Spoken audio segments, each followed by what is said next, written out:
It gives me great pleasure to welcome Dr. Rune Nyord, who will be presenting on the magical power of wooden figures, the history and challenges of an Egyptological idea. And I remember reading this article, and this was another moment I had to quickly grab my thesis and start scribbling out massive paragraphs and start changing the way I thought about everything completely. This was definitely one of my groundbreaking articles for my research, so thank you so much. Rune teaches ancient Egyptian art and archaeology at Emory University in Atlanta. Before joining Emory in 2018, he held positions at the University of Copenhagen, the University of Cambridge, and the Free University in Berlin. His research deals broadly with ancient Egyptian funerary culture, focusing especially on questions of personhood, ontology, and conceptions and experiences of images. He's also interested in the history of the discipline of Egyptology and its core ideas.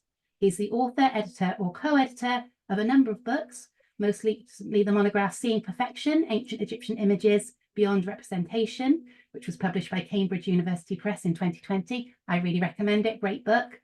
And Yearning for Immortality, the European Invention of the Ancient Egyptian Afterlife. That will be University of Chicago Press and coming out next year. Another one I'm really much looking forward to. So thank you so much, Rune. Over to you. Thank you very much for this kind introduction.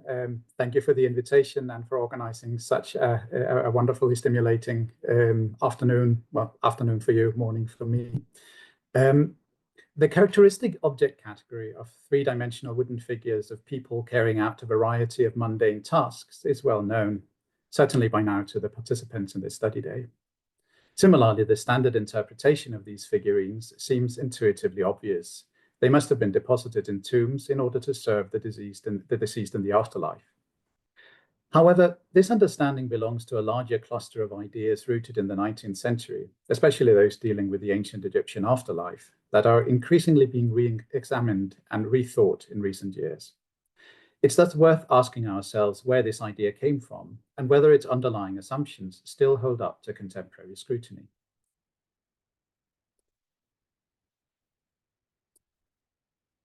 Here we go. The notion that the wooden figurines were meant to come to life and serve their owner for eternity first came about at the intersection of two ideas gaining prominence in the last decades of the 19th century. The first of these is French Egyptologist Gaston Maspero's idea that the Egyptians believed that all things, and notably all images, had a soul and thus at least a potential for coming to life. The second is German Egyptologist Adolf Ehrmann's hugely influential idea that the Egyptians believed the soul of deceased persons required physical sustenance, and that for this reason they were intensely occupied with the danger of running out of food in the afterlife. Let's examine each of these notions and their presuppositions in a bit more detail. Oops, here we go. Gaston Maspero was widely regarded as the foremost French Egyptologist of his generation and was appointed to the chair of Egyptology at Collège de France in Paris in 1874. He's noted today perhaps especially for his fieldwork in Egypt, but he also wrote a number of seminal papers on Egyptian religion, which, although rarely directly cited today, had a formative influence on later ideas about Egyptian beliefs in souls and the power of images. In the later decades of the 19th century, European scholars widely understood so-called primitive people as being unable to distinguish between images and reality. And incidentally, similar ideas surfaced in popular fictional stories about children whose toys came to life at night, with examples by E.T.A. Hoffmann and Hans Christian Andersen, in particular achieving long-lasting fame. Here's an example from the nascent anthropology of the day, with Edward Bernard Tyler, widely regarded as the founder of British anthropology, writing, "The making of the image of a living creature is very commonly sufficient to set up at once its connection with life among races who have not thoroughly passed out of the state of mind to which these practices belong." To Egyptologists of the day, it stood to reason that the ancient Egyptians would belong to the category indicated by Tyler, and for Maspero, the Egyptian notion of Ka served as an indigenous explanation of such beliefs. The Ka concept is notoriously complex, a problem that has both led to and been exacerbated by scholars having a tendency to interpret it along rather idiosyncratic lines, where it is often less a matter of interpreting and explaining the role it actually plays in Egyptian texts, and more a matter of slotting the co-opted concept into a scholar's wider model of Egyptian religion. Unlike many later scholars, Maspero was helpfully explicit about his inspirations for picturing the Egyptian car concept through the visual imaginary of his day. We thus see his idea of the Egyptian car emerging at the intersection of cross-cultural expectations like those expressed by Tyler, the ancient Egyptian evidence and its reception, and finally mid to late 19th century models of visualizing ghosts. The car was like a projection in space of the human figure, a lifelike and colored projection formed by a subtle matter that could not ordinarily be either seen or touched. Some years ago, in a successful stage play, many of us were able to judge the degree of veracity that has been achieved in the art of evoking veritable specters in the theater. A two-way mirror set up on the stage and invisible for the audience received, by means of a play of mirrors, the image of a person located off stage. In that way, a figure is achieved with a clear outline, faithful colors, but vaporous and transparent, and who is the aerial double of a living being. The car would have had the appearance of one of these theater specters, except it had its own existence. In a subtle way, this idea thus blends the notion that disembodied souls had come to be thought of as floating and transparent apparitions with the idea of the car as akin to a visual projection of the body it belonged to. A notion still with us in the idea of the car as a double, which is as influential as it is difficult to attest in ancient Egyptian sources. Maspero developed his idea of the car as a double to include not just human beings, but anything that could be depicted. He wrote, "Many peoples, even civilized ones, attribute a soul to objects. It seems the Egyptians attributed to them a car, a double. The car of furniture and textiles, the car of bread, of meat, of beer, would have been for the car of the human what the bodies of furniture and textiles, the body of bread, of meat, of beer, were for the body of the human. The ghost of the human being lived on or made use of the ghost of the objects that were offered on festival days or which were deposited once and for all in his tomb. In other words, because all objects had a soul, the tomb could be imagined as a closed circuit where the ghost of the tomb owner could benefit from the ghost of grave goods and offerings." While usually using slightly different language, this fundamental idea is still often found in interpretations of ancient Egyptian funerary practices.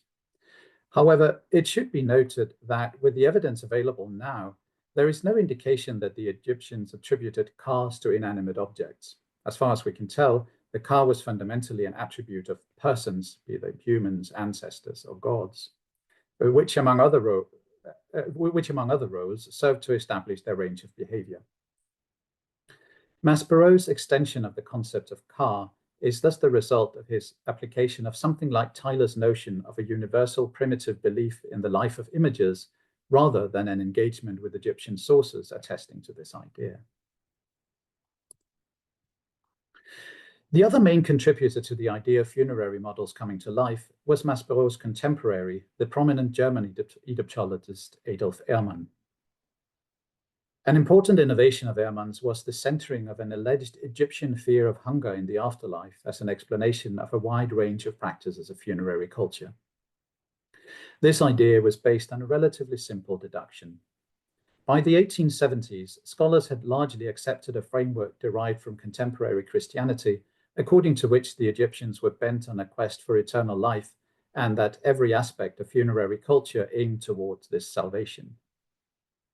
This idea will sound very familiar because it turned out to be highly successful in offering modern Westerners an easily comprehensible explanation for the Egyptians' significant investment in this domain.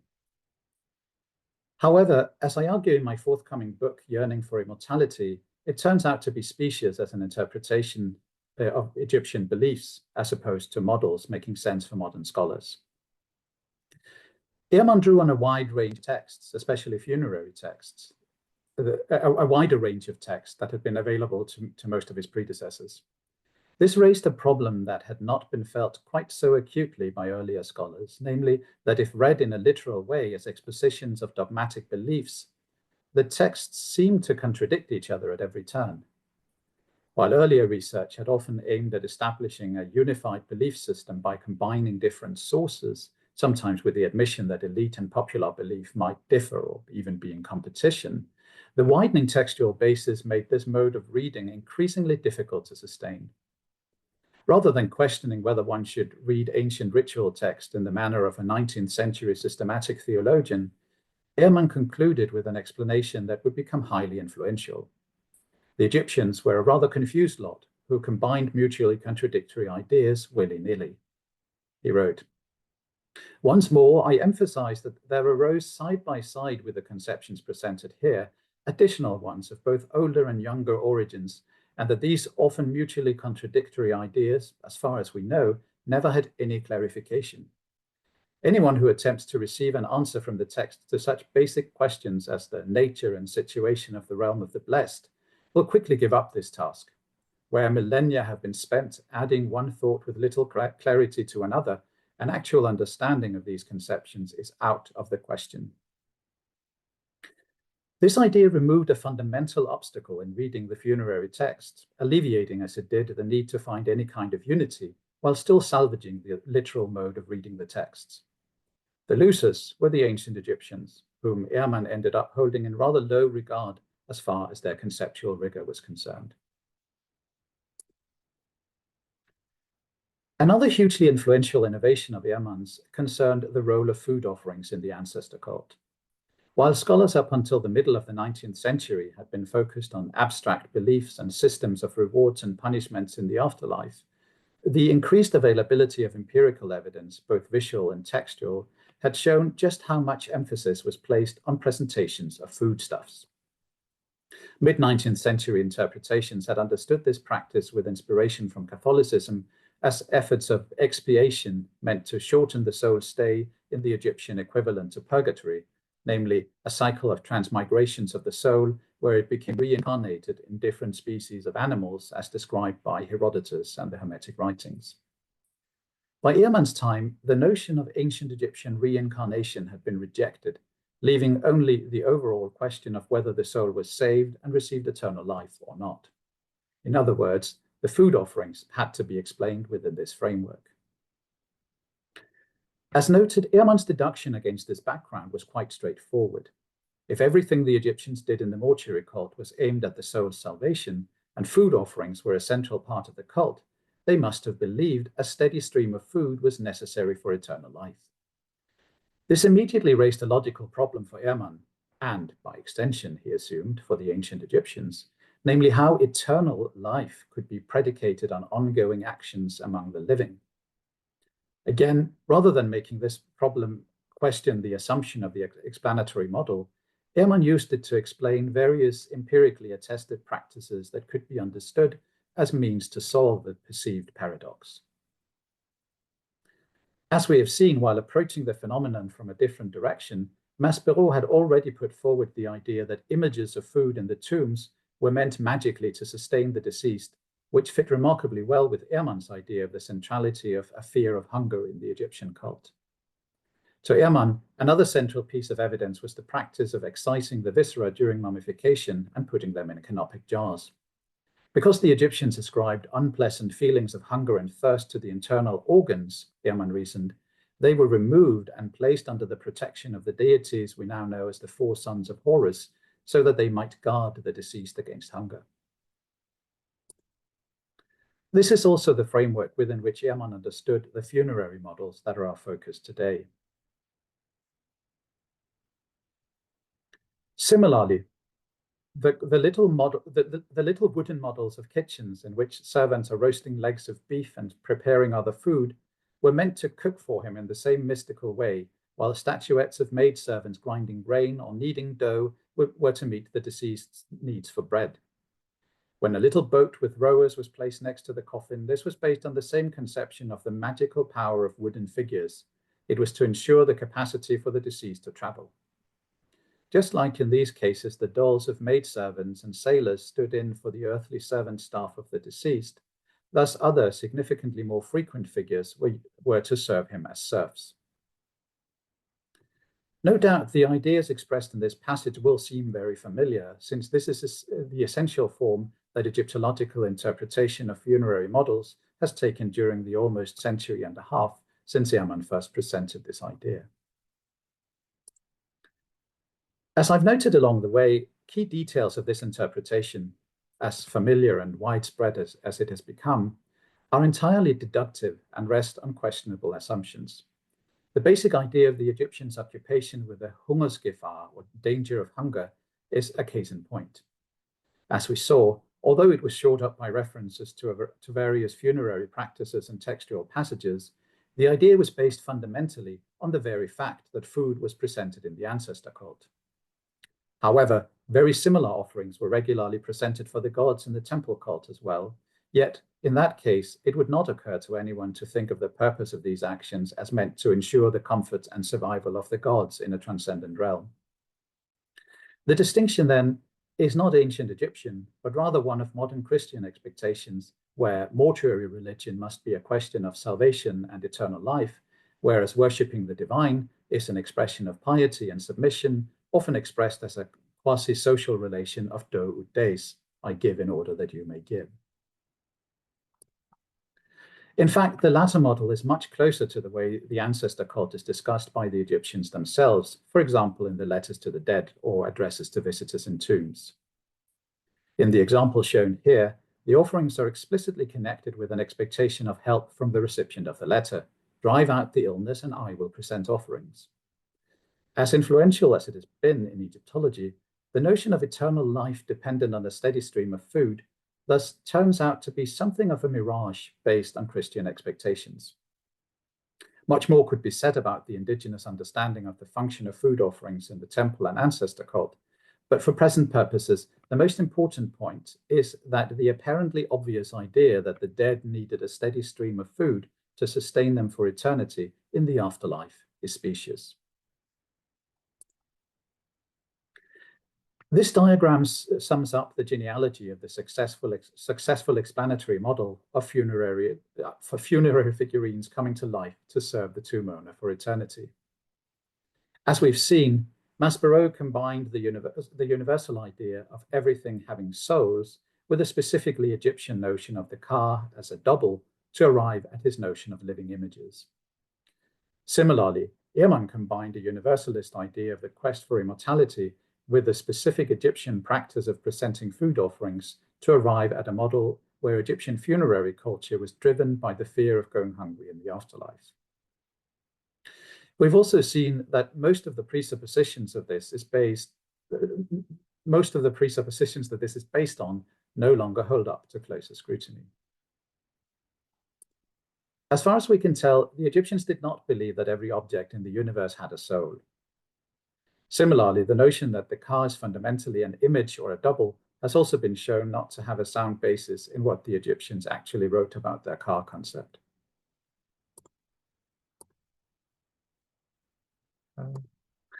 With these two presuppositions drawn strongly into question, Maspero's idea of images coming to life is in need of rethinking.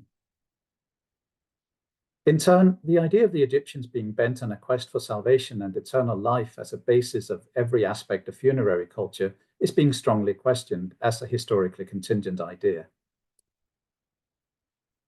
While the empirical fact that offerings were of great importance in the Egyptian cult is incontrovertible, if these practices do not necessarily aim primarily at salvation and eternal life, the basis for Ehrman's fear of hunger model falls away. While this type of historiographical critique cannot disprove a model, it does show that we need to think carefully about whether the traditional interpretation is really still the best explanation of the indigenous motivations behind the creation and deposition of funerary models. The best way forward may be to offer an alternative that is based on empirical findings concerning the ancient Egyptian practices, while being based on wider Egyptian conceptions of images, cult, etc. Let us take our point of departure then in the one element that is beyond doubt in the diagram, namely the importance of offerings and the indubitable connection between this practice and the motifs of the funerary figurines. As we saw in Dr. Barker's and Dr. Zola Engelhardt's presentations, underlying important medium-specific features there is a significant conceptual connection between the motifs of the wooden figurines and the traditional two-dimensional so-called scenes of daily life. Because such scenes are often inscribed, they offer us a clue as to the social setting and significance of these motifs, centered as they are on the production and distribution of food and objects of broadly the same kind as is used in the cult. This connection is confirmed by captions like the one shown here, which tend to locate the scenes in the jet or per jet, the Old and Middle Kingdom designation of the funerary establishment, that is, the network of people, land, and places of production set aside for providing for the ancestor cult. In the example shown here, we see the tomb owner on the left watching over cultivation in his estates of the funerary establishment, with a pictorial scene showing a range of agricultural activities associated with the different seasons. Similarly, two-dimensional depictions of granaries on the tomb chamber walls and coffin sides, typically those oriented toward the south, are also occasionally identified as being specifically for the offerings in the ancestor cult. In this case, for example, the depicted granaries are said to contain the requirements for the tomb owner's invocation offerings, with the lower registers showing stacks of a range of different grains contained in the granaries. Finally, rare inscribed examples of funerary models do occasionally confirm that they too could be associated directly with a specific social setting. Thus, the procession from Dashur shown here carries an inscription on the base according to which the depicted men are servants of his funerary establishment. At first sight, this might not seem so different from the traditional interpretation, as the inscriptions corroborate the association with the offerings of the ancestor cult. Surely, Ehrman would say, this confirms that they are meant to serve the same purpose of feeding the deceased, and more specifically, the figurines would last eternally, which the cult was, after all, unlikely to do. However, we need to recall here that we rejected this particular connection as a pitfall based on Christian assumptions of a fundamental difference between the purposes of mortuary versus divine cult. We can thus agree that the figurines are closely connected to the rituals of the ancestor cult without accepting that they were meant to magically supply food for eternity. If we turn instead to what we know about ancient Egyptian image concepts more generally, a different avenue of interpretation presents itself. Generally speaking, the foremost purpose of Egyptian images was that of eliciting and maintaining relationships. This helps us explain a wide range of the peculiarities of Egyptian uses of images, from the idealization and general lack of focus on mimesis to the idea that images hardly ever occur alone. And when they seemingly do, it's because they're meant to be interacted with by humans of flesh and blood, and/or it is the relationship between the depicted being and the place of deposition that is at issue. A simple illustration of this point is provided by one of the Book of the Dead chapters for boarding the bark of the sun god. The purpose of the text is made explicit at the end of the instructions shown here on the right. As for anyone for whom this is done, he can enter into the bark of Re daily. In turn, the pictorial means to achieve this is precisely the combination of an image of the boat itself and its crew with that of the beneficiary.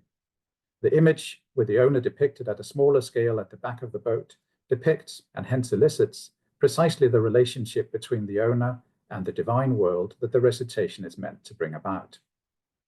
Mutatis mutandis, this is the general function of ancient Egyptian ritual images, thus arguably including funerary figurines of the kind we're discussing today. To reformulate our previous insight, funerary figurines thus serve to establish a relationship between the tomb owner as a recipient of the ancestor cult on the one hand, and the living descendants and household members responsible for producing, preparing, and presenting the offerings. Note that this idea is broadly compatible with Dr. Zola Engelhardt's material culture focus on notions of entanglement.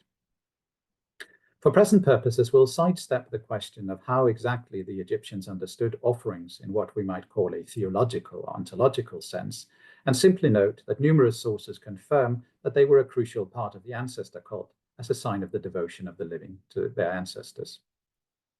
Focusing on this social role allows us to recenter the figurines in ancient life and experience. The fact that the figurines seem most usually to have been deposited at the funeral that is, the ritual inaugurating the cult to the new ancestor, means that the activities depicted had not actually begun yet at that point. This would have given the deposition something of the nature of a pledge, or, in image ontological terms, the establishment of the depicted relationship between the participant and the beneficiary of the cult. Understanding the figurine's function as relational in this sense has a number of advantages. Firstly, it allows us to understand the images within the context of ancient Egyptian image concepts more generally, as opposed to the Victorian ideas of toys coming to life at night. But it also allows us to take seriously some of the variation we find within the material. To focus on just one example, let us take the question of anonymity. In many, if not most, modern discussions of the figurines, it is stressed that they are generic or anonymous, as opposed, for example, to tomb statues which depict a specific person. This idea of anonymity is necessary within the traditional model espoused by Ehrman, where the figurines are basically reduced to a specific function. A figure of a baker producing bread for the deceased for eternity cannot be an image of a specific person without creating some strange paradoxes. While it is true that the great majority of models are uninscribed, as we have seen, some do carry designations of the social group depicted, as in the case of the servants from Shepi's funerary establishment, and a number even carry specific names of particular human beings. Because they don't fit with our interpretation, such inscribed exemplars are usually left out entirely of the discussion or dismissed as exceptions. In the model proposed here, it's a key point that the figurines depict processes actually taking place in the ancestor cult and its preparations, and as such, in a certain sense, are depictions of the human beings responsible. Thus, not only is it not a problem for interpretation that some of the figures can be identified with specific individuals, it's exactly what one would expect, and indeed is paralleled also in two-dimensional wall scenes, where individual ritualists are sometimes, but by no means always, identified with captions. Moreover, such captions are sometimes secondary in the sense that they were not part of the original wall scene, but were added later by visitors, changing a generic image into a specific one. This phenomenon highlights the fact that our intuitive distinction between specific and generic images fails to capture the fluidity of Egyptian image concepts in this regard. As shown in a simplified way in this diagram, in fact, there is an entire continuum of specificity between generic and specific, and social practices related to images can easily move an image in one direction or the other along this scale, for example, by adding or removing a name in a caption. But there is perhaps a more important point here, namely that by focusing on what is available to us today, we may well be missing key indicators of specificity that would have been clear to ancient actors. Let us imagine the person, perhaps the son of the tomb owner, responsible for rearing the cattle in the funerary domain to provide offerings of beef for particular festival occasions. The people performing the funeral would have known who this person was and would reasonably have understood a diorama showing butchery as being a depiction of him or his activities. In fact, he may have commissioned, donated, and/or deposited the figure himself for precisely this reason. Obviously, we have no way of knowing, but remembering the sliding scale between generality and specificity in Egyptian images makes us less likely to commit the error of focusing exclusively on what is visible to us as opposed to the ancient actor. To briefly recapitulate the main points, in understanding the function of funerary models, we should center the social activities and their setting in the ancestor cult without, however, short-circuiting the interpretation by understanding this in a Victorian soteriological framework. We can sidestep this by focusing on the figurines as an example of more general Egyptian concepts of ritual images as connection makers, as opposed to the Victorian imagination of toys coming to life. Together, these two principles put the focus on the fact that the figurines depict activities that were actually taking place, and as such could, depending on circumstances, be understood anywhere on the continuum between generality and specificity, with the caveat that we will likely understand the images as more generic than the ancient actor if we focus too exclusively on the presence or absence of inscriptions. In broader terms, the proposed rethinking of funerary figurines is part of the much broader efforts to draw the consequences of increasing historiographical critique of the traditional frameworks. On the one hand, specific object categories that have been associated with very particular modes of explanation can seemingly be an obstacle to conceptual innovation. But surely, the funerary models demonstrate that Egyptian mortuary religion was centered on salvation and eternal life. On the other, showing that the figurines can in fact be understood within the broader contemporary social and conceptual setting as understood today helps us build a more cohesive model of Egyptian society that avoids some of the key 19th century projections that are in many ways still with us today. In this way, the funerary models can be seen as central players in discussions with much higher stakes than just the understanding of a single chronologically limited object category. Thank you very much for your attention. Thank you so much, Rune. That was amazing. As I said before you started, this article you wrote a little while back about reassessing these things, it was a complete game changer for me for the way we look at things. These assumptions get so ingrained in us. This is what you read in every book. It must be true. And you never actually get that a little bit deeper. There are no questions for you in the chat at the moment. I did have one. In some cases, with some of the offering bearers that you get, particularly the slightly earlier dated ones, you sometimes have the name of an estate written across them. I wonder if you had any thoughts on how they might fit into this new model, being more focused on the ancestor cult. Yeah, absolutely. So the estates are generally understood to be the places that are actually producing the various types of products that eventually end up being offered to the deceased, and so it fits beautifully into this continuum of genericness and specificity, in that we can have a personification of an entire estate, just as we can have relatively generic, nondescript depictions of processes taking place. And at the other end of the scale, we can have overtly similar figures, but inscribed with the name of a specific person. So we got the whole gamut, and I think the estate figures that are explicitly labeled as estate figures really brings home this point beautifully, I think. And I do wonder if we are still being too linear with our approach. Perhaps the Egyptians weren't thinking in these very compartmentalized ways of, well, this is a specific person, this is a generic person. Perhaps it could be both in different circumstances, depending on what was required. We've got to try and really get out of these preconceived ideas that we have, which we're not even aware of a lot of the time. So it does make things very difficult, but massively eye-opening. Thank you so much. Well, I think that oh, sorry, I wanted to say, I think that's exactly right, and the practice of graffiti shows this wonderfully. I think that something that, to all intents and purposes, looks very generic because it doesn't have a caption in the original work, and someone comes along and say, hey, actually, I'm going to make this into an image of me or someone I know, whatever the motivations might be. And then ipso facto, it becomes that, and subsequent visitors will be able to appreciate that shift in specificity. I think with Shabtis, it's similar, isn't it? That although you have this traditional role of they will do the jobs in the afterlife, it could also be a substitute for the body if required. So it's having these double functionalities. It's not an unknown thing for the Egyptians. It's lots of food. Absolutely. Tiffany says, I want to understand more about the conflicting idea between reincarnation and the expectation of offerings eventually ending. So I think that's asked about the practical approach of the offering cult isn't going to be sustained forever. Right, yes.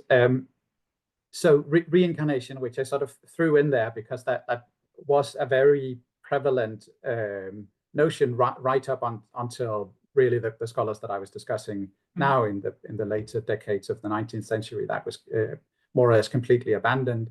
Maspero himself argues explicitly against it, but otherwise it just sort of petered out. But up until that point, and the centuries before, reincarnation was understood as a central component of ancient Egyptian afterlife beliefs. So what I referred to was the sort of mid 19th century compromise where reincarnation was still accepted, but there was an appreciation of the importance of offerings being made. And so reincarnation was understood as a sort of purgatory where you had to be purified of whatever transgressions you had performed by being reincarnated as animals, and then hopefully you'd be able to escape that cycle. So that inspiration from Hinduism as well as one can tell.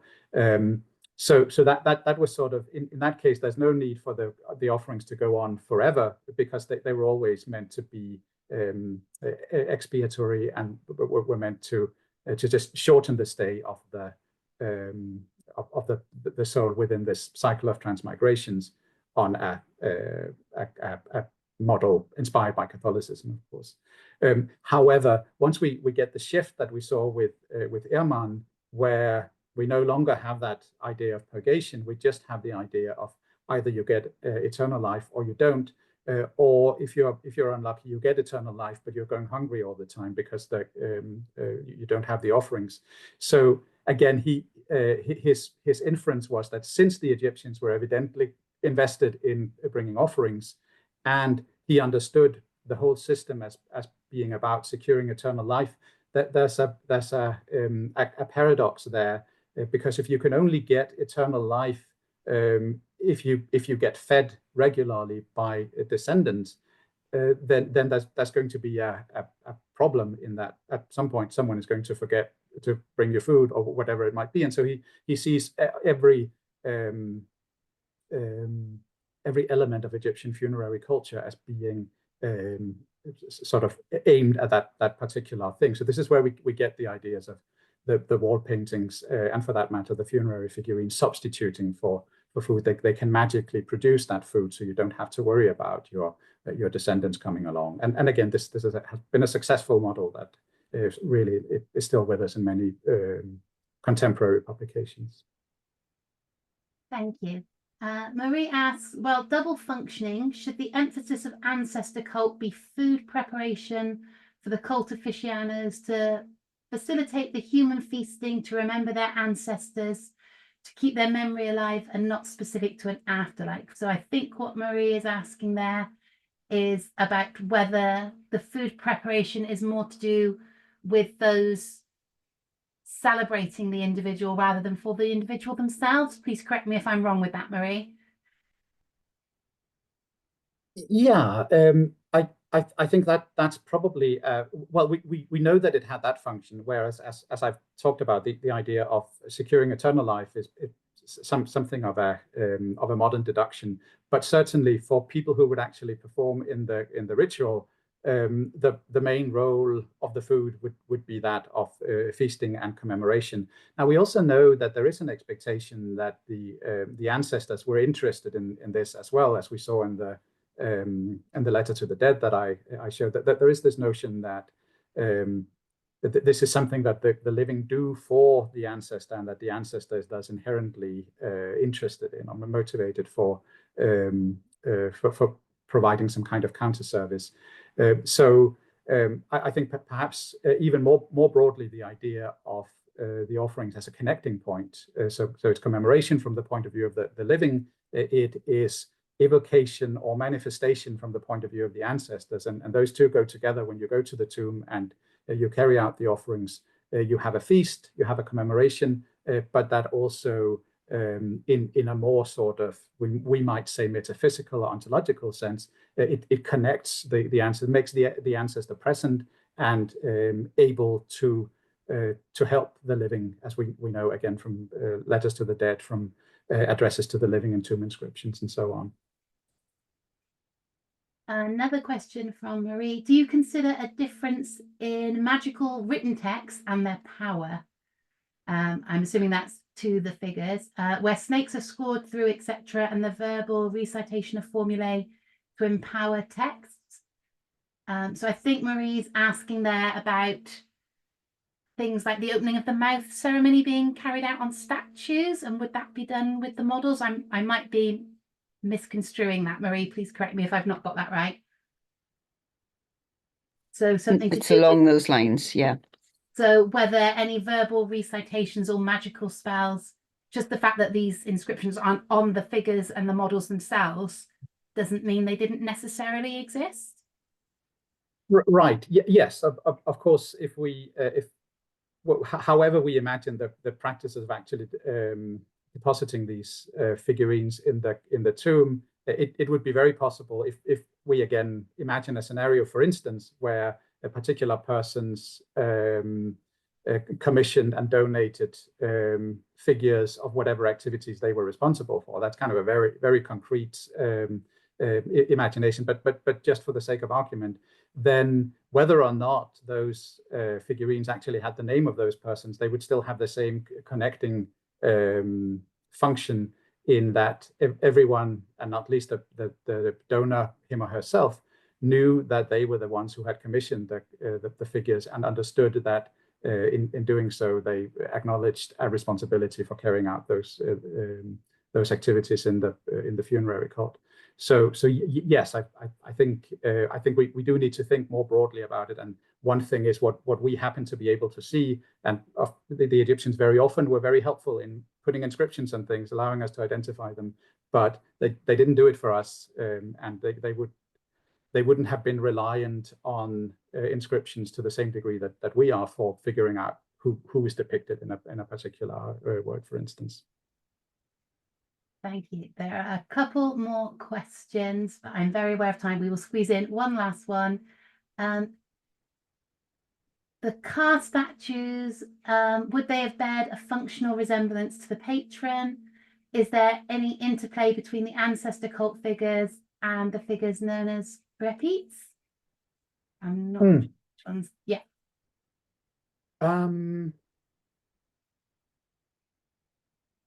For a functional resemblance to the patron, yes. I think in the sense that, so again, I'm not crazy about the term car statue, because it goes back to Maspero's framework, and I'm not sure there is that connection between the car and the statue. But tomb statues certainly have a functional functional resemblance, as you say, to the depicted person, in that they're meant to allow the depicted person to be interacted with and receive offerings, so that the sort of neutral striding pose, or the seated pose, really seems to be a pose that is receiving visitors, kind of a formal audience. So it's not that it's just a standalone depiction of the statue, as we often think, especially because of the way they're exhibited in museums and so on. But it's one that is poised for interaction.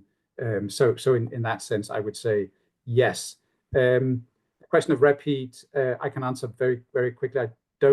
I can't think of specific examples where we can be absolutely sure. They may be out there, in which case I would love to be corrected.